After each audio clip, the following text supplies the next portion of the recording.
Hello all, welcome to ദിശ academy. എൻ്റെ പേര് ജിതിൻ. വരാൻ പോകുന്ന റെയിൽവേ എക്സാംസിന് എക്സ്പെക്ട് ചെയ്യാൻ സാധിക്കുന്ന ഏറ്റവും ഇമ്പോർട്ടൻറ്റ് ക്വസ്റ്റ്യൻസ് ഡിസ്കസ് ചെയ്യുന്ന റെയിൽവേ എക്സാംസ് GK സീരീസിൻ്റെ 6ാമത്തെ സെഷനാണ് നമ്മൾ ഇന്ന് കണ്ടക്ട് ചെയ്യുന്നത്. സോ ഈ ഒരു സെഷനിൽ പുതിയ എക്സാം പാറ്റേണിലുള്ള കുറച്ച് ക്വസ്റ്റ്യൻസ് ആയിരിക്കും എന്ത് ചെയ്യുന്നത് നമ്മൾ ഡിസ്കസ് ചെയ്യാൻ പോകുന്നത്. സോ ഒട്ടും ടൈം വേസ്റ്റ് ചെയ്യുന്നില്ല, നമുക്ക് നേരെ ക്വസ്റ്റ്യൻസിലേക്ക് പോകാം. First question: The Industrial Finance Corporation of India was established in dash. ഏത് വർഷമാണ് Industrial Finance Corporation of India establish ചെയ്തത് എന്നാണ് ചോദിച്ചിരിക്കുന്നത്. Option A 1947, option B 1948, option C 1951 and option D 1956. ഇതിൽ ഏത് വർഷമാണ് Industrial Finance Corporation of India establish ചെയ്തത്? So correct answer എന്ന് പറയുന്നത് ഓപ്ഷൻ ബി 1948ലാണ്. സോ 1948ലാണ് എന്ത് ചെയ്യുന്നത് Industrial Finance Corporation of India establish ചെയ്യുന്നത്. And 1948 Industrial Finance Corporation of India establish ചെയ്യുമ്പോൾ ഇതൊരു സ്റ്റാറ്റ്യൂട്ടറി കോർപ്പറേഷൻ ആയിട്ടാണ് എന്ത് ചെയ്യുന്നത് സ്റ്റാർട്ട് ചെയ്യുന്നത്. It was established as A statutory corporation. ഒരു സ്റ്റാറ്റ്യൂട്ടറി കോർപ്പറേഷൻ ആയിട്ടാണ് എന്ത് ചെയ്യുന്നത് IFCA സ്റ്റാർട്ട് ചെയ്യുന്നത്.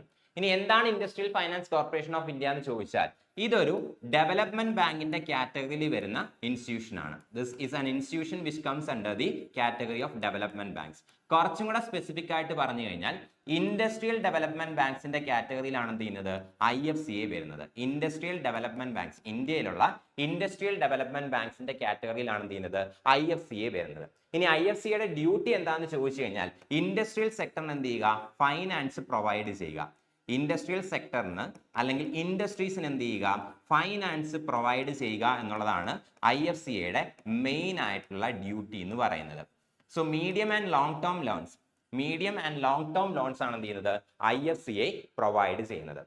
ആൻഡ് 1991 എന്ത് ചെയ്തു നമ്മുടെ LPG റിഫോംസ് നടപ്പിലാക്കപ്പെട്ടു. ഇന്ത്യൻ എക്കോണമി എന്ത് ചെയ്തു ലിബറലൈസ് ചെയ്തു. 1991 ഇന്ത്യൻ എക്കോണമി ലിബറലൈസ് ചെയ്തതിന് ശേഷം IFCA എന്ത് ചെയ്തു ഒരു സ്റ്റാറ്റ്യൂട്ടറി കോർപ്പറേഷനിൽ നിന്ന് ഒരു കമ്പനിയാക്കി ചേഞ്ച് ചെയ്തു under the companies act of 1956. Statutory corporation ആയിട്ടാണ് 1948 IFCA എസ്റ്റാബ്ലിഷ് ചെയ്യപ്പെട്ടത്.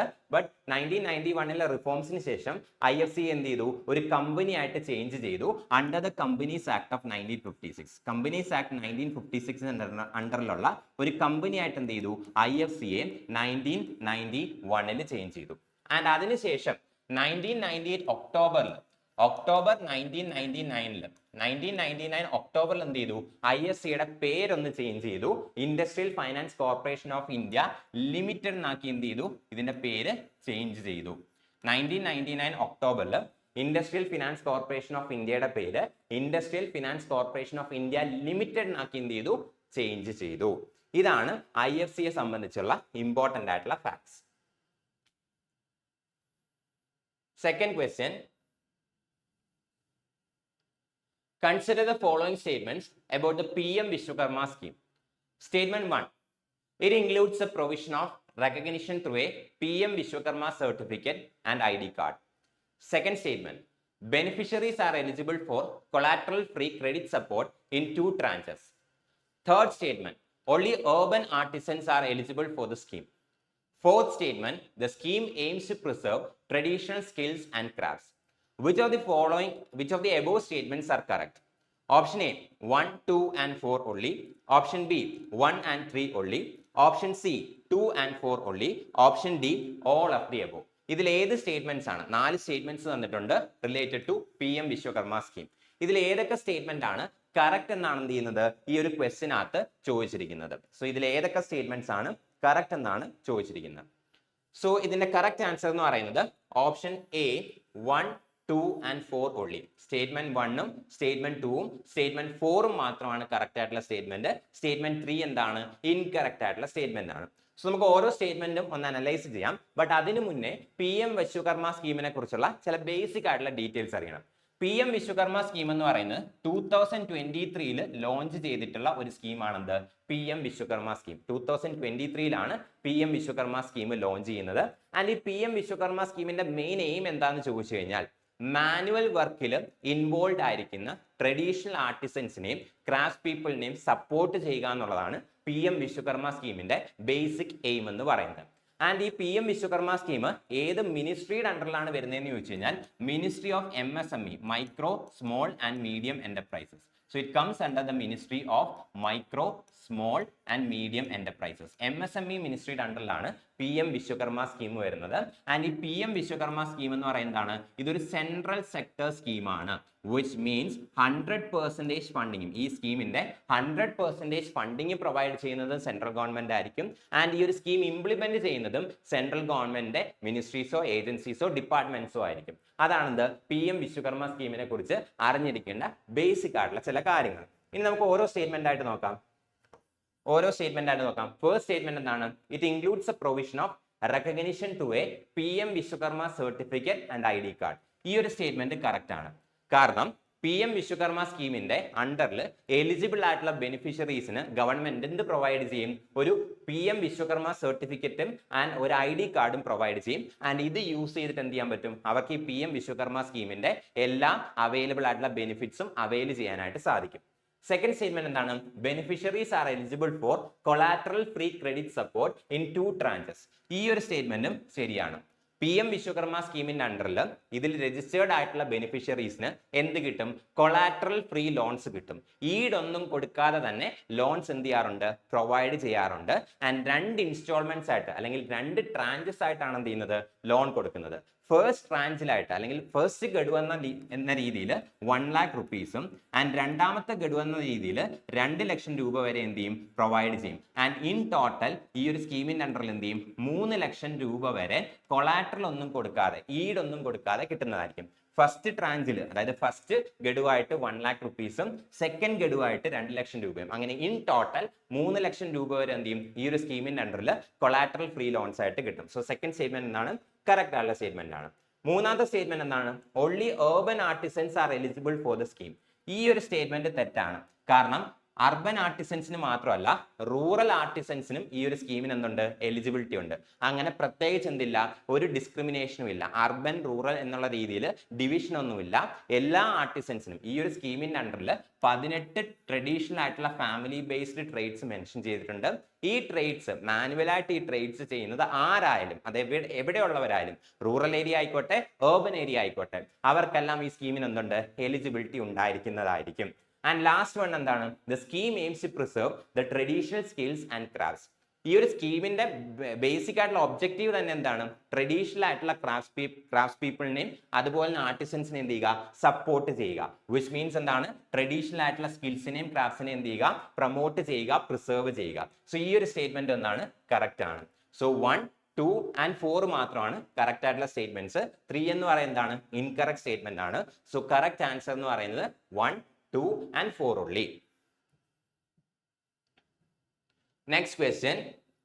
What was the cutoff date for migrants to be eligible under the Citizenship Amendment Act of 2019? 2019 citizenship അമെൻമെന്റ് ആക്ട് പ്രകാരം എന്തായിരുന്നു മൈഗ്രൻസിന് കട്ട് ഓഫ് ഡേറ്റ് ആയിട്ട് fix ചെയ്തിരുന്നത്? So first option January 26, 1950. Second option July 1st, 1987. Third option December 31st, 2014. And last option March 25, 2019. ഇതിൽ ഏതാണ് Citizenship അമെൻമെന്റ് act of 2019 cut off date ആയിട്ട് fix ചെയ്തിരിക്കുന്നത് എന്നാണ് ചോദിച്ചിരിക്കുന്നത്. സോ കറക്റ്റ് ആൻസർ എന്ന് പറയുന്നത് December 31st, 2014 ആണ്. ഇനി എന്താണ് ഈ സിറ്റിസൺഷിപ്പ് അമെൻമെന്റ് ആക്ട് ഓഫ് 2019? സോ ബേസിക്കലി ഇത് സിറ്റിസൺഷിപ്പ് ആക്ട് ഓഫ് 1955 ഒരു അമെൻമെന്റ് ആണ്. 1955 പാർലമെന്റ് ഓഫ് ഇന്ത്യ എന്ത് ചെയ്തിട്ടുണ്ട്? സിറ്റിസൺഷിപ്പിന്റെ അക്വിസിഷനും ടെർമിനേഷനും ആയിട്ട് ബന്ധപ്പെട്ടുള്ള പ്രൊവിഷൻസ് ഡീറ്റെയിൽഡ് ആയിട്ട് മെൻഷൻ ചെയ്തുകൊണ്ട് ഒരു citizenship Act of 1955 പാസ്സാക്കിയിരുന്നു. 1955 parliament of India citizenship Indian citizenship എങ്ങനെ അക്വയർ ചെയ്യാം, എങ്ങനെയൊക്കെ അത് നഷ്ടപ്പെടാം, അക്യൂസിഷനും ലോസും ആയിട്ട് ബന്ധപ്പെട്ടുകൊണ്ട് എന്ത് ചെയ്തിരുന്നു? Citizenship act 1955 പാസ്സാക്കിയിരുന്നു. ഈ ഒരു സിറ്റിസൺഷിപ്പ് ആക്ട് ഓഫ് 1955 എന്ത് ചെയ്തിട്ടുണ്ട്? 6 തവണ അമെൻഡ് ചെയ്യപ്പെട്ടിട്ടുണ്ട്. 6 times 6 തവണ ഈ സിറ്റിസൺഷിപ്പ് ആക്ട് ഓഫ് 1955 അമെൻഡ് ചെയ്യപ്പെട്ടിട്ടുണ്ട്. ഏതൊക്കെ വർഷങ്ങളാണെന്ന് ചോദിച്ചു കഴിഞ്ഞാൽ 1986, 1992, then 2003, 1992, 2003, 2005, 2015 and 2019. ഇങ്ങനെ 6 തവണ ഈ ഒരു സിറ്റിസൺഷിപ്പ് ആക്ട് ഓഫ് 1955 അമെൻഡ് ചെയ്യപ്പെട്ടിട്ടുണ്ട്. ആൻഡ് അവസാനമായിട്ട് നടന്ന അമെൻമെന്റ് ആണെന്ത് 2019 അമെൻമെന്റ്, സിറ്റിസൺഷിപ്പ് അമെൻമെന്റ് ആക്ട് ഓഫ് 2019. സോ ഈ സിറ്റിസൺഷിപ്പ് അമെൻമെന്റ് ആക്ട് ഓഫ് 2019, ഈ ഒരു സിറ്റിസൺഷിപ്പ് അമെൻമെന്റ് ആക്ട് ഓഫ് 2019 എന്താ പറയുന്നതെന്ന് വെച്ച് കഴിഞ്ഞാൽ, ഇന്ത്യയുടെ നെയ്ബറിംഗ് കൺട്രീസ് ആയിട്ടുള്ള 3 കൺട്രീസ്, അതായത് പാകിസ്ഥാൻ, അഫ്ഗാനിസ്ഥാൻ, ബംഗ്ലാദേശ്. ഇന്ത്യയുടെ നെയ്ബറിംഗ് കൺട്രീസ് ആയിട്ടുള്ള പാകിസ്ഥാൻ, അഫ്ഗാനിസ്ഥാൻ ആൻഡ് ബംഗ്ലാദേശ്, ഇത് 3 എന്താണ് മുസ്ലിം മെജോറിറ്റി കൺട്രീസ് ആണ്. ഈ 3 കൺട്രീസിൽ നിന്ന് ഇന്ത്യയിലേക്ക് വന്നിട്ടുള്ള റിലീജിയസ് മൈനോറിറ്റീസിനും, ആ രാജ്യത്തെ റിലീജിയസ് മൈനോറിറ്റീസ് ആയിട്ടുള്ള ആൾക്കാർ ഇന്ത്യയിലേക്ക്, ഈ 3 കൺട്രീസിൽ നിന്ന് ഇന്ത്യയിലേക്ക് വന്നിട്ടുണ്ടെങ്കിൽ, ഈ 3 കൺട്രീസിൽ നിന്ന് ഇന്ത്യയിലേക്ക് വന്നിട്ടുള്ള religious minorities belonging to the religion of, ഈ 3 കൺട്രീസിൽ നിന്ന് ഇന്ത്യയിലേക്ക് വന്നിട്ടുള്ള റിലീജിയസ് മൈനോറിറ്റീസ് ഏതൊക്കെ റിലീജിയനകത്ത് ഉൾപ്പെടും? Hindus, Sikhs, Buddhist, Jains, Parsis, Christians. So ഈ 3 കൺട്രീസിൽ നിന്നും, അതായത് പാകിസ്ഥാൻ, അഫ്ഗാനിസ്ഥാൻ, ബംഗ്ലാദേശ്, ഈ 3 കൺട്രീസിൽ നിന്ന് ഇന്ത്യയിലേക്ക് വന്നിട്ടുള്ള റിലീജിയസ് മൈനോറിറ്റീസ് ആയിട്ടുള്ള ഹിന്ദുസ്, സിഖ്സ്, ബുദ്ധിസ്റ്റ്, ജെയിൻസ്, പാഴ്സീസ്, ക്രിസ്ത്യൻ, ഇത്രയും റിലീജിയസ് മൈനോറിറ്റീസിന് എന്ത് ചെയ്യും? സിറ്റിസൺഷിപ്പ് അമെൻമെന്റ് ആക്ട് ഓഫ് 2019 അണ്ടറിൽ സിറ്റിസൺഷിപ്പ് പ്രൊവൈഡ് ചെയ്യും എന്ന് പറയുന്നതായിരുന്നു എന്ത്? സിറ്റിസൺഷിപ്പ് അമെൻമെന്റ് ആക്ട് ഓഫ് 2019. സോ ഇത്രയും റിലീജിയസ് മൈനോറിറ്റീസിന്, ഈ 3 കൺട്രീസിൽ നിന്ന് വന്നിട്ടുള്ള ഇത്രയും റിലീജിയസ് മൈനോറിറ്റീസിന് എന്ത് ചെയ്യും? സിറ്റിസൺഷിപ്പ് പ്രൊവൈഡ് ചെയ്യാനായിട്ടാണ് സിറ്റിസൺഷിപ്പ് അമെൻമെന്റ് ആക്ട് ഓഫ് 2019 കൊണ്ടുവന്നത്. ഇനി നോർമലി ഇന്ത്യയിൽ സിറ്റിസൺഷിപ്പ് ലഭിക്കാനായിട്ട് 5 മെത്തേഡ്സ് ഉണ്ട്. അതിൽ സിറ്റിസൺഷിപ്പ് ബൈ നാച്ചുറലൈസേഷൻ, അതിലൊരു മെത്തേഡ് ആയിട്ടുള്ള സിറ്റിസൺഷിപ്പ് ബൈ നാച്ചുറലൈസേഷൻ വഴി സിറ്റിസൺഷിപ്പ് കിട്ടണം എന്നുണ്ടെങ്കിൽ ഇന്ത്യയിലേക്ക് വന്നിട്ടുള്ള ആ ഒരാൾ എന്ത് ചെയ്യണം? ഇന്ത്യയിൽ 12 വർഷം റിസൈഡ് ചെയ്തിരിക്കണം. ഈ 12 വർഷം എന്ന് പറയുന്നത് 11 years plus 12 months എന്നുള്ള കണക്കിലാണ്. സോ 11 years plus 12 months എന്നുള്ള കണക്കിൽ 12 വർഷം ഇന്ത്യയിൽ റിസൈഡ് ചെയ്തിരിക്കണം. അതായത് ഈ 11 വർഷം ഇന്ത്യയിൽ റിസൈഡ് ചെയ്തിരിക്കുന്നത് 14 വർഷം കൊണ്ട് എന്ത് ചെയ്യണം? ഈ 11 വർഷം കംപ്ലീറ്റ് ചെയ്യണം. അതായത് ഈ 12 വർഷം എന്ന് പറയുന്നത് ഒരു സ്പ്ലിറ്റ് ആണ്. 11 വർഷം പ്ലസ് 12 മാസം. 11 വർഷം എന്ന് പറയുന്നത് 14 വർഷം എടുത്തുകൊണ്ട് ഇന്ത്യയിൽ 11 വർഷം റിസൈഡ് ചെയ്തിരിക്കണം. അതായത് ഇന്ത്യയിൽ വന്നിട്ട് ചിലപ്പോൾ തിരിച്ചു പോയി കാണും, പിന്നെയും തിരിച്ചു വന്ന് കാണും. സോ ആ രീതിയിൽ എന്ത് ചെയ്യണം? 14 വർഷത്തെ ടൈം പീരീഡ് കൊണ്ട് ഇന്ത്യയിൽ താമസിച്ച ദിവസങ്ങളുടെ കണക്കെടുത്തു കഴിഞ്ഞാൽ അതിന്റെ അഗ്രഗേറ്റ് എന്ത് വരണം? 11 വർഷം വരണം. ഇനി സിറ്റിസൺഷിപ്പ് ബൈ നാച്ചുറലൈസേഷന് ഏത് ഡേറ്റിലാണോ അപ്ലൈ ചെയ്യുന്നത് അതിന് തൊട്ടു മുന്നേയുള്ള 12 മാസങ്ങൾ എന്ത് ചെയ്യണം? ഇന്ത്യയിൽ കണ്ടിന്യൂസ് ആയിട്ട് റിസൈഡ് ചെയ്തിരിക്കണം. ഇങ്ങനെ 12 വർഷത്തെ ടൈം പീരീഡ്, അതായത് 14 വർഷത്തെ ടൈം ഡ്യൂറേഷൻ കൊണ്ട് അഗ്രഗേറ്റ് ആയിട്ട് ഇന്ത്യയിൽ താമസിച്ച ദിവസങ്ങളുടെ കണക്ക് എല്ലാം കൂടി ആഡ് ചെയ്ത് കഴിയുമ്പോൾ 11 വർഷം വരണം. അതുകൂടാതെ എന്നാണോ സിറ്റിസൺഷിപ്പ് ബൈ നാച്ചുറലൈസേഷന് വേണ്ടിയിട്ട് അപ്ലൈ ചെയ്യുന്നത് അതിന് ഇമ്മീഡിയറ്റ്ലി പ്രീസീഡിംഗ് ആയിട്ടുള്ള തൊട്ടു മുന്നേയുള്ള 12 മാസങ്ങൾ കണ്ടിന്യൂസ് ആയിട്ട് ഇന്ത്യയിൽ റിസൈഡ് ചെയ്തിരിക്കണം. അങ്ങനെ 12 വർഷം ഇന്ത്യയിൽ റിസൈഡ് ചെയ്യുന്നവർക്കാണ് എന്ത് ചെയ്യുന്നത്? സിറ്റിസൺഷിപ്പ് ബൈ നാച്ചുറലൈസേഷൻ കിട്ടുന്നത്. സോ സിറ്റിസൺഷിപ്പ് അമെൻമെന്റ് ആക്ട് ഓഫ് 2019 എന്താ ചെയ്തത്? ഇത്രയും കാറ്റഗറി ഓഫ് ആൾക്കാർക്കും, അതായത് പാകിസ്ഥാൻ, അഫ്ഗാനിസ്ഥാൻ, ബംഗ്ലാദേശിൽ നിന്ന് വന്നിട്ടുള്ള ഇത്രയും റിലീജിയസ് മൈനോറിറ്റീസിന് സിറ്റിസൺഷിപ്പ് കിട്ടാനായിട്ട്, സിറ്റിസൺഷിപ്പ് ബൈ നാച്ചുറലൈസേഷൻ കിട്ടാനായിട്ട് ഈ 11 വർഷം താമസിക്കേണ്ട, പകരം 5 വർഷം റിസൈഡ് ചെയ്താൽ മതി. സോ 5 വർഷം റിസൈഡ് ചെയ്താൽ മതി എന്ന് എന്ത് ചെയ്തു? ഒരു പ്രൊവിഷൻ ഉണ്ടാക്കി കൊടുത്തു. അതാണെന്ത്? സിറ്റിസൺഷിപ്പ് അമെൻമെന്റ് ആക്ട് ഓഫ് 2019. സോ 5 വർഷം എന്ത് ചെയ്യുക? അഗ്രഗേറ്റ് ആയിട്ട് ജീവിക്കുക. 12 മാസം എന്ത് ചെയ്യുക? തുടർച്ചയായിട്ട് ജീവിക്കുക. സോ അങ്ങനെ 6 വർഷം ഇന്ത്യയിൽ റിസൈഡ് ചെയ്ത് കഴിഞ്ഞാൽ ഈ പറയുന്ന കാറ്റഗറി ഓഫ് ആൾക്കാർക്ക് എന്ത് ചെയ്യും? ഇന്ത്യയിൽ സിറ്റിസൺഷിപ്പ് കൊടുക്കും എന്ന് പറയുന്നതായിരുന്നു എന്ത്? സിറ്റിസൺഷിപ്പ് അമെൻമെന്റ് ആക്ട് ഓഫ് 2019. ആൻഡ് ഇതിനകത്ത് ഒരു കണ്ടീഷൻ കൂടി ഉണ്ടായിരുന്നു. ഇത്രയും ആൾക്കാർ, ഈ കാറ്റഗറി ഓഫ് ആൾക്കാർ എന്ന് പറയുന്നത് ഇന്ത്യയിലേക്ക് എത്തിയത് 31 ഡിസംബർ 2014 മുന്നേ ആയിരിക്കണം. സോ 31 ഡിസംബർ 2014, 31 ഡിസംബർ 2014 മുന്നേ പാകിസ്ഥാനിൽ നിന്നും അഫ്ഗാനിസ്ഥാനിൽ നിന്നും ബംഗ്ലാദേശിൽ നിന്നും ഇന്ത്യയിലേക്ക് വന്ന റിലീജിയസ് മൈനോറിറ്റീസ് ആയിട്ടുള്ള ഹിന്ദുസ്, സിഖ്സ്, ബുദ്ധിസ്റ്റ്, ജെയിൻസ്, പാഴ്സീസ്, ക്രിസ്ത്യൻസ്, ഇത്രയും പേർക്കായിരിക്കും എന്ത് ചെയ്യുന്നത്? ഈ ഒരു സിറ്റിസൺഷിപ്പ് അമെൻമെന്റ് ആക്ട് ഓഫ് 2019 പ്രകാരം ഇന്ത്യയിൽ സിറ്റിസൺഷിപ്പ് പ്രൊവൈഡ് ചെയ്യുന്നത്. സോ ഇതായിരുന്നു എന്ത്? ആ ഒരു കട്ട് ഓഫ് ഡേറ്റ് എന്ന് പറയുന്നത്. വരാൻ പോകുന്ന വർഷത്തെ റെയിൽവേ എക്സാംസിന്, ഏത് റെയിൽവേ എക്സാമും ആയിക്കോട്ടെ, വരാൻ പോകുന്ന വർഷത്തെ എല്ലാ റെയിൽവേ എക്സാംസിനും വേണ്ടിയിട്ട് നിങ്ങൾ സീരിയസ് ആയിട്ട് പ്രിപ്പയർ ചെയ്യാൻ ആഗ്രഹിക്കുന്നു, നിങ്ങൾക്ക് ബേസിക് മുതലുള്ള ക്ലാസ്സസ് ആവശ്യമാണ് എന്നുണ്ടെങ്കിൽ ദിശ അക്കാഡമി നിങ്ങൾക്ക് വേണ്ടിയിട്ട് SSCയുടെ ഒരു കംപ്ലീറ്റ് കോഴ്സ് ലോഞ്ച് ചെയ്തിട്ടുണ്ട്. സോ ഈ ഒരു കോഴ്സിൽ നിങ്ങൾക്ക് കിട്ടുന്ന ബെനിഫിറ്റ്സ് എന്താണെന്ന് ചോദിച്ചാൽ ദിശ അക്കാഡമിയുടെ തന്നെ പ്രിന്റഡ് ടെക്സ്റ്റ് ബുക്കുകൾ അവൈലബിൾ ആയിരിക്കും. ആൻഡ് അതുകൂടാതെ പേഴ്സണൽ മെന്റർഷിപ്പും ഈ ഒരു കോഴ്സിൽ അവൈലബിൾ ആണ്. എക്സ്പേർട്ട് ഫാക്കൽറ്റീസ് ആയിരിക്കും നിങ്ങളുടെ ക്ലാസ്സസ് ലീഡ് ചെയ്യുന്നത്. ആൻഡ് നിങ്ങൾക്ക് എന്തെങ്കിലും ഫർദർ ഡീറ്റെയിൽസ് അറിയണമെന്നുണ്ടെങ്കിൽ സ്ക്രീനിൽ കാണുന്ന നമ്പറിൽ കോൺടാക്ട് ചെയ്താൽ മതി. 8075753676 7012615062. സോ ഇൻട്രസ്റ്റ് ആണെന്നുണ്ടെങ്കിൽ ജോയിൻ ചെയ്യാം. Next question, which of the following is a key river in the Thar Desert region? Thar Desert regionലെ key river ഇവയിൽ ഏതാണെന്നാണ് ചോദിച്ചിരിക്കുന്നത്. Option A Ganga, option B Yamuna, option C Luni and option D Narmada. ഇതിൽ ഏത് river ആണ് ഥാർ ഡെസേർട്ടിലൂടെ ഒഴുകുന്ന ഒരു key river എന്നാണ് ചോദിച്ചിരിക്കുന്നത്. So correct answer എന്ന് പറയുന്നത് ഓപ്ഷൻ സി ലൂണിയാണ്. സോ ലൂണിയാണ് താർ ഡെസേർട്ടിൽ കൂടി ഒഴുകുന്ന largest and the only river. Thar ഡെസേർട്ടിൽ കൂടി ഒരേ ഒരു സിഗ്നിഫിക്കന്റ് റിവർ മാത്രമേ, ഒരേ ഒരു ഇമ്പോർട്ടന്റ് റിവർ മാത്രമേ ഒഴുകുന്നുള്ളൂ. അതാണെന്ത് ലൂണി എന്ന് പറയുന്നത്. സോ ലൂണി ആണെന്ത് താർ ഡെസേർട്ടിൽ കൂടി ഒഴുകുന്ന largest and only significant river എന്ന് പറയുന്നത്. ഇനി ലൂണിയുടെ കുറച്ച് ഫീച്ചേഴ്സ് നോക്കുവാണെങ്കിൽ, ലൂണി എന്ന് പറയുന്ന ഈ ഒരു റിവർ ഒറിജിനേറ്റ് ചെയ്യുന്നത് അരാവല്ലി റേഞ്ചിൽ നിന്നാണ്. So Luni river originates from the Aravalli range. Aravalli റേഞ്ചിൽ നിന്നാണ് എന്ത് ചെയ്യുന്നത് ലൂണി റിവർ ഒറിജിനേറ്റ് ചെയ്യുന്നത്. അരാവല്ലി റേഞ്ചസിൽ നിന്ന് ഒറിജിനേറ്റ് ചെയ്യുന്ന റിവർ ആണെന്ത് ലൂണി റിവർ എന്ന് പറയുന്നത്. ആൻഡ് ഈ ലൂണി റിവർ ടെർമിനേറ്റ് ചെയ്യുന്നത്, അവസാനിക്കുന്നത് എവിടെയാണെന്ന് ചോദിച്ചു കഴിഞ്ഞാൽ റാൺ ഓഫ് കച്ചിലാണ്. So it terminates in the Rann of Kutch. Rann of Kutch marshy land ആയിട്ടുള്ള റാൺ ഓഫ് കച്ചിലാണ് എന്ത് ചെയ്യുന്നത് ലൂണി റിവർ ടെർമിനേറ്റ് ചെയ്യുന്നത്. ലൂണി റിവർ ഒറിജിനേറ്റ് ചെയ്യുന്നത് അരാവല്ലി റേഞ്ചിൽ നിന്നാണ് ആൻഡ് ടെർമിനേറ്റ് ചെയ്യുന്നത്, അവസാനിക്കുന്നത് റാൺ ഓഫ് കച്ചിലാണ്. ആൻഡ് ഈ ലൂണി റിവർ എന്ന് പറയുന്നത് എന്താണ് ഒരു സലൈൻ റിവർ ആണ്. അതായത് ഹൈ സലൈനിറ്റി ഉള്ള റിവർ ആണെന്ത് ലൂണി റിവർ എന്ന് പറയുന്നത്. It is A saline river. Luni river എന്ന് പറയുന്നത് ഒരു സലൈൻ റിവർ ആണ്. സലൈനിറ്റി ഉള്ള ഒരു റിവർ ആണെന്ത് ലൂണി റിവർ എന്ന് പറയുന്നത്. ഇനി താർ ഡെസേർട്ടിന്റെ കുറച്ച് ഇമ്പോർട്ടന്റ് ആയിട്ടുള്ള ക്യാരക്ടറിസ്റ്റിക്സ് നോക്കിക്കഴിഞ്ഞാൽ, ഇന്ത്യയിലെ ഏറ്റവും ലാർജസ്റ്റ് ഡെസേർട്ട് ആണെന്ത് താർ ഡെസേർട്ട് എന്ന് പറയുന്നത്. ആൻഡ് താർ ഡെസേർട്ടിന് മറ്റൊരു പേര് കൂടിയുണ്ട്, that is the great Indian desert. Thar ഡെസേർട്ടിനെ ഗ്രേറ്റ് ഇന്ത്യൻ ഡെസേർട്ട് എന്ന് എന്ത് ചെയ്യാറുണ്ട് നമ്മൾ വിളിക്കാറുണ്ട്. So Thar desert is also called as the great Indian desert. And ഇന്ത്യയിലെ ലാർജസ്റ്റ് ഡെസേർട്ട് ആണെന്ത് താർ ഡെസേർട്ട് എന്ന് പറയുന്നത്. താർ ഡെസേർട്ട് പ്രൈമർലി കവർ ചെയ്യുന്നത് രാജസ്ഥാനാണ്. രാജസ്ഥാൻ സ്റ്റേറ്റിലാണ് താർ ഡെസേർട്ട് പ്രൈമർലി എന്ത് ചെയ്യുന്നത് കവർ ചെയ്യുന്നത്. ആൻഡ് അത് കൂടാതെ താർ ഡെസേർട്ട് എക്സ്റ്റെൻഡ് ചെയ്യുന്ന സ്റ്റേറ്റ്സ് ആണെന്ത് Gujarat, Punjab and Haryana. Gujarat, Punjab and Haryana. Thar desert primarily cover ചെയ്യുന്ന സ്റ്റേറ്റ് ആണ് രാജസ്ഥാൻ എന്ന് പറയുന്നത്.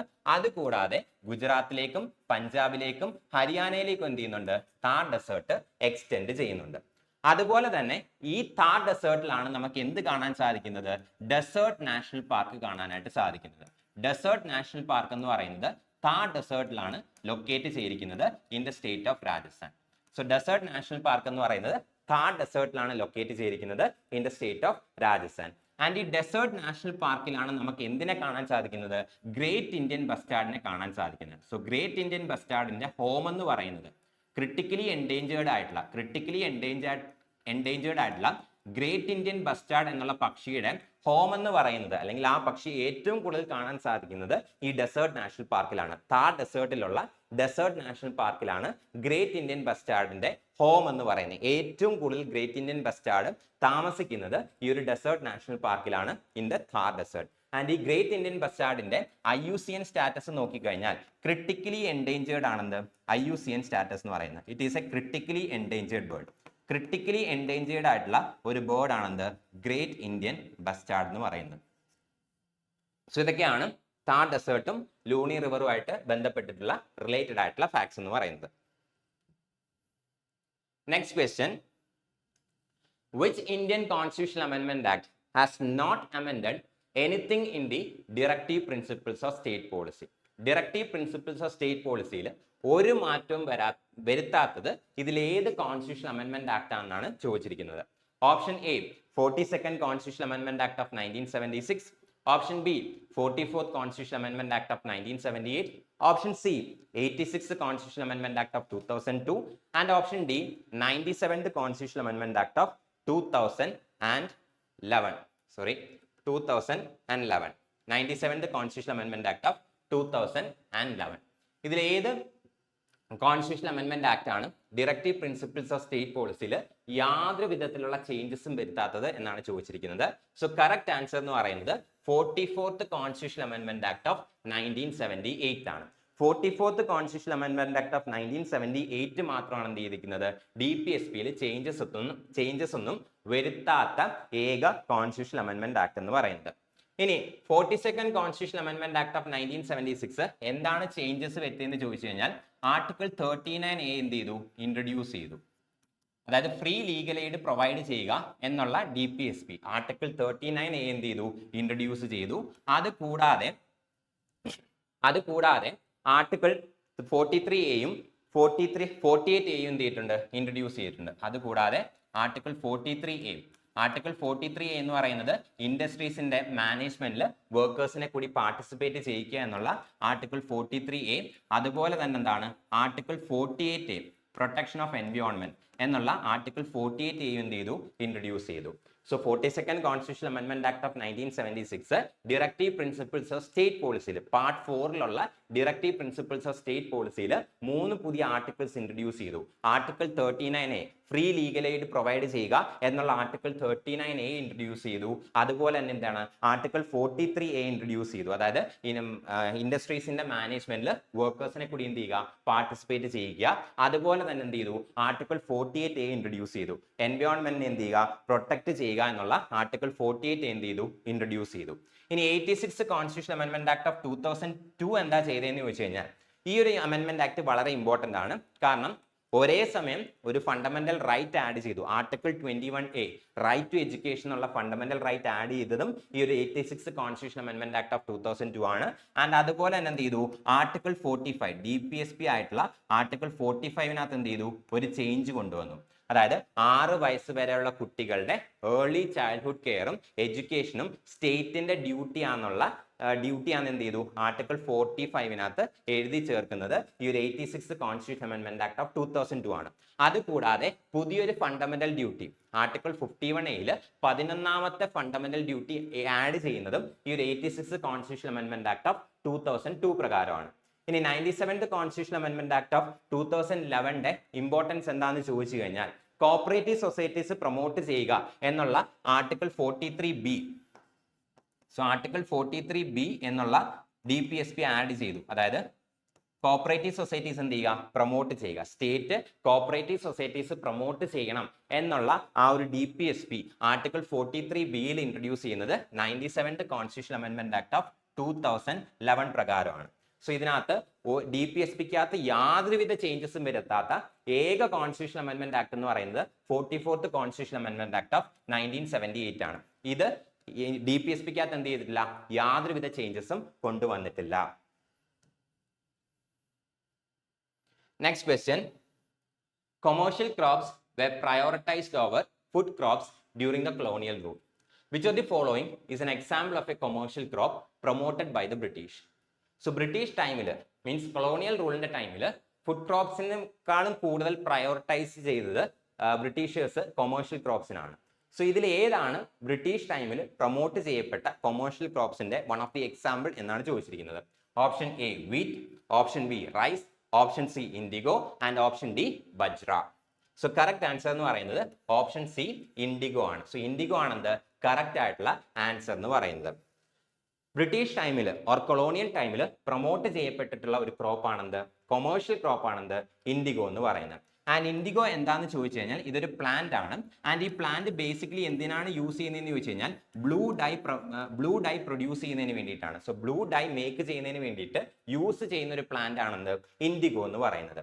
ആൻഡ് ഈ ബ്ലൂ ഡൈ എന്തിനു വേണ്ടിയിട്ടാണ് യൂസ് ചെയ്യുന്നതെന്ന് ചോദിച്ചു കഴിഞ്ഞാൽ ടെക്സ്റ്റൈൽസ് കളർ ചെയ്യുന്നതിന് വേണ്ടിയിട്ട് അല്ലെങ്കിൽ ടെക്സ്റ്റൈൽസിന് ഡൈ കൊടുക്കുന്നതിന് വേണ്ടിയിട്ട്, സോ ടെക്സ്റ്റൈൽസ് കളർ ചെയ്യുന്നതിന് വേണ്ടിയിട്ട്, വസ്ത്രങ്ങൾക്ക് നിറം കൊടുക്കുന്നതിന് വേണ്ടിയിട്ടാണ് എന്ത് ചെയ്യുന്നത്, ഈ ബ്ലൂ ഡൈ യൂസ് ചെയ്യുന്നത്. ആൻഡ് ഈ ബ്ലൂ ഡൈക്ക്, ഇൻഡിഗോയിൽ നിന്ന് പ്രൊഡ്യൂസ് ചെയ്യുന്ന ഈ ഒരു ബ്ലൂ ഡൈക്ക് യൂറോപ്യൻ കൺട്രീസിൽ എന്തുണ്ടായിരുന്നു, നല്ല രീതിയിലുള്ള ഡിമാൻഡ് ഉണ്ടായിരുന്നു. ആൻഡ് അതുകൊണ്ട് തന്നെ ബ്രിട്ടീഷേഴ്സ് എന്ത് ചെയ്തു, ഇത് യൂറോപ്പിലേക്ക്, ഇന്ത്യയിൽ കൾട്ടിവേറ്റ് ചെയ്ത് യൂറോപ്പിലേക്ക് ഇത് എക്സ്പോർട്ട് ചെയ്യുന്നത് വഴി അവർ നല്ല രീതിയിലുള്ള പ്രോഫിറ്റ് എന്ത് ചെയ്യുന്നുണ്ടായിരുന്നു, ജനറേറ്റ് ചെയ്യുന്നുണ്ടായിരുന്നു. അതേസമയം ഈ ഇൻഡിഗോയുടെ കൾട്ടിവേഷൻ ഇന്ത്യയിലെ ഫാമേഴ്സിനെ എക്സ്പ്ലോയിറ്റ് ചെയ്യുന്ന തരത്തിലുള്ളതായിരുന്നു. For example 1917 Champaran Satyagraha, Mahatma Gandhi lead ചെയ്തിട്ടുള്ള 1917 ചമ്പാരൻ സത്യാഗ്രഹം എടുത്തു കഴിഞ്ഞാൽ ഈ ഒരു സത്യാഗ്രഹം എന്ന് പറയുന്നത് എന്തിനായിരുന്നു, ഇൻഡിഗോ കൾട്ടിവേറ്റേഴ്സിനെ, ബീഹാറിലുള്ള ഇൻഡിഗോ കൾട്ടിവേറ്റേഴ്സിന്റെ എക്സ്പ്ലോയിറ്റേഷനെതിരെയായിരുന്നു ഇത് ഈ ഒരു ചമ്പാരൻ സത്യാഗ്രഹ മഹാത്മാഗാന്ധി ലോഞ്ച് ചെയ്യുന്നത്. ബീഹാർ റീജിയനിൽ, ബീഹാർ സ്റ്റേറ്റിലെ ചമ്പാരൻ റീജിയനിലുള്ള ഇൻഡിഗോ കൾട്ടിവേറ്റേഴ്സിന്റെ പ്രശ്നങ്ങൾക്ക് വേണ്ടിയിട്ടാണ് എന്ത് ചെയ്യുന്നത്, മഹാത്മാഗാന്ധി 1917 ചമ്പാരൻ സത്യാഗ്രഹ ലോഞ്ച് ചെയ്യുന്നത്.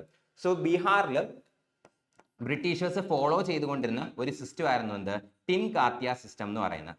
ബീഹാറിൽ ബ്രിട്ടീഷേഴ്സ് ഫോളോ ചെയ്തുകൊണ്ടിരുന്ന ഒരു കൾട്ടിവേഷൻ സിസ്റ്റം ആയിരുന്നു ടിൻ കാത്യ സിസ്റ്റം എന്ന് പറയുന്നത്. ഈ ടിൻ കാത്യ സിസ്റ്റം എന്താണെന്ന് ചോദിച്ചു കഴിഞ്ഞാൽ, ഒരു ഫാമറിന്റെ ലാൻഡിനെ 20 പാർട്സ് ആയിട്ട്, 20 ഭാഗങ്ങളായിട്ട് ഡിവൈഡ് ചെയ്യും. ഈ 20 ഭാഗങ്ങളിലെ 3 ഭാഗങ്ങളിൽ, സോ 20 പാർട്സ് ആയിട്ട് ഡിവൈഡ് ചെയ്യും. ഇങ്ങനെ 20 പാർട്സ് ആയിട്ട് ഡിവൈഡ് ചെയ്തതിന് ശേഷം ഈ 20 പാർട്സിൽ ഔട്ട് ഓഫ് ദി 20 3 പാർട്സിൽ എന്ത് ചെയ്യണം, ഇൻഡിഗോ കൾട്ടിവേറ്റ് ചെയ്യണം. ഒരു ഫാമറിന് ലാൻഡ് ഉണ്ടെങ്കിൽ ആ ലാൻഡിനെ എന്ത് ചെയ്യും, 20 പാർട്സ് ആയിട്ട് ഡിവൈഡ് ചെയ്യും, 20 ഈക്വൽ പാർട്സ് ആയിട്ട് ഡിവൈഡ് ചെയ്യും. ആ 20 പാർട്സിൽ 3 പാർട്സിൽ എന്ത് ചെയ്യണം, ഇൻഡിഗോ മസ്റ്റ് ആയിട്ട് കൾട്ടിവേറ്റ് ചെയ്യണം എന്നുള്ള സിസ്റ്റം ആയിരുന്നു ഈ ടിൻകാത്യ സിസ്റ്റം. ആൻഡ് ഈ ടിൻകാത്യ സിസ്റ്റം ആ ഫാമേഴ്സിനെ എന്ത് ചെയ്യുന്നു, വല്ലാതെ എക്സ്പ്ലോയിറ്റ് ചെയ്തിരുന്നു. ആൻഡ് ഫാമേഴ്സ് പോവേർട്ടിയിലേക്കും അതുപോലെ തന്നെ കടക്കണിയിലേക്കും പൊക്കോണ്ടിരുന്ന ടൈം ആയിരുന്നു. ആൻഡ് അതിനെതിരെയാണ് എന്ത് ചെയ്യുന്നത്, മഹാത്മാഗാന്ധി 1917 ചമ്പാരൻ സത്യാഗ്രഹ ലോഞ്ച് ചെയ്യുന്നത്. ഇനി ഇൻഡിഗോ കൂടാതെ ബ്രിട്ടീഷേഴ്സ് പ്രൊമോട്ട് ചെയ്തിരുന്ന മറ്റ് കൊമേഴ്ഷ്യൽ ക്രോപ്സുകൾ അല്ലെങ്കിൽ മറ്റ് ക്യാഷ് ക്രോപ്സ് ആയിരുന്നു cotton, jute, tea and opium.